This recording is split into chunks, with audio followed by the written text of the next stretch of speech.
সবসময় সবার সাথে তাল মিলিয়ে চলার চেষ্টা করবে না, এতে তোমার নিজস্ব ব্যক্তিত্ব থাকবে না।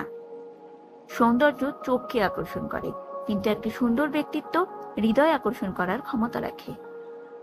কারোর নকল করো না, বরং নিজের ওপর ভরসা রাখো আর নিজেকে সফল করে তোলো।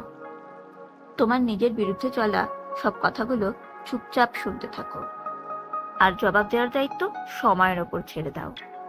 জ্ঞানীরা বলেন এই 5টি গুণ থাকলে তুমিও সবার প্রিয় হয়ে উঠবে। 1. যোগ্যতা। 2. আত্মবিশ্বাস। 3. অন্যদের বিশ্বাস অর্জন করা। 4. ধৈর্য। 5. দয়াশীলতা।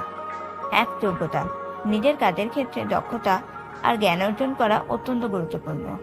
তোমার কাজের প্রতি যত্নবান হলে এবং তাতে দক্ষতা দেখালে সবাই তোমাকে সম্মান করবে।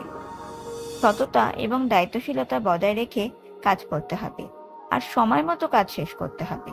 কর্মক্ষেত্রে পজিটিভ মাইন্ড নিয়ে কাজ করলে আর ভালো আচরণ করলে তা মানুষের মন অতি সহজেই জয় করে।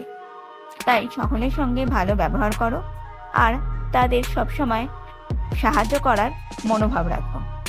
যে কোনো সমস্যা সমাধানের সময় অন্যদের অনুভূতি এবং সমস্যা বুঝে সমাধানের চেষ্টা করা প্রয়োজন। তুমি যেই পেশা নিয়েই কাজ করে থাকো না কেন, সেই পেশার ব্যাপারে সবসময় আপডেট থাকাটা অত্যন্ত জরুরি। তা তোমার যোগ্যতাকে আরো বাড়িয়ে তুলবে। সবার প্রিয় হতে গেলে আত্মবিশ্বাস রাখাটা খুব দরকার হয়। নিজের ক্ষমতা আর দক্ষতার ওপর বিশ্বাস রাখো, আর যেই কাজই করবে তা দৃঢ়ভাবে করো, কারণ তোমার আত্মবিশ্বাস অন্যদেরও প্রভাবিত করে। কঠিন পরিস্থিতিতেও পজিটিভ মাইন্ডসেট রাখো। তোমার এইরকম দৃষ্টিভঙ্গি অন্যদের তোমার প্রতি আকৃষ্ট করবে এবং তোমাকে তাদের কাছে প্রিয় করে তুলবে। স্পষ্টভাবে এবং আত্মবিশ্বাসের সাথে তোমার মতামত এবং চিন্তাভাবনা প্রকাশ করো।